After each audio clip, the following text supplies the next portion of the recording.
노로바이러스 환자가 크게 늘고 있습니다. 지난주에만 벌써 360명이 감염됐습니다. 2020년 1월 셋째 주 이후 5년 만에 가장 많은 수치입니다. 환자 10명 중 7명은 18세 이하고 6세 이하 영유아가 가장 많았습니다.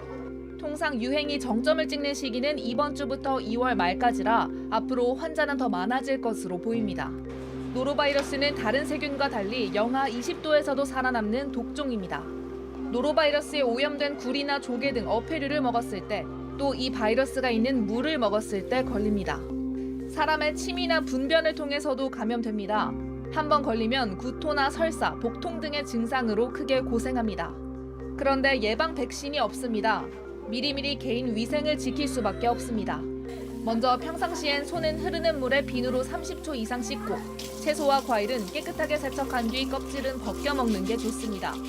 음식물은 85도 이상에서 1분 넘게 익히고, 칼과 도마 같은 조리 도구는 용도별로 나누어 쓰는 게 좋습니다. 환자나 가족 등은 화장실에 변기 물을 내릴 때 뚜껑을 꼭 닫아야 합니다. 물을 내리게 되면 거기서 에어로졸이 형성이 돼서 위로 올라올 수가 있거든요. 때 바이러스나 세균이 주변 환경을 오염시키기 때문에 일단 감염됐다면 증상이 사라져도 48시간까지는 출근이나 등교 등 바깥 출입을 하지 않는 게 좋습니다. JTBC 이혜원입니다. 이 리조트엔 동계 청소년 올림픽 운영 인력과 자원봉사자가 이용하는 식당이 있습니다. 지난 14일 이 식당에서 밥 먹은 6명이 노로바이러스 감염 의심 증상을 보였고 2명이 확진 판정을 받았습니다. 감염 경로는 알 수 없습니다. 운영 인력이 이용하는 식당, 거기와 그다음에 외부에서 회식을 또 하셨다는 거고. 조직위원회는 리조트 식당에선 바이러스가 안 나왔다고 설명했습니다. 2명은 대회 참가 전에 감염된 걸로 추측했습니다.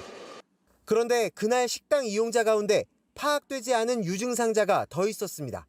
근무 중이었는데 그때 갑자기 배 아픈 사람 검사 받으러 오라고 하셔가지고 못 갔어요.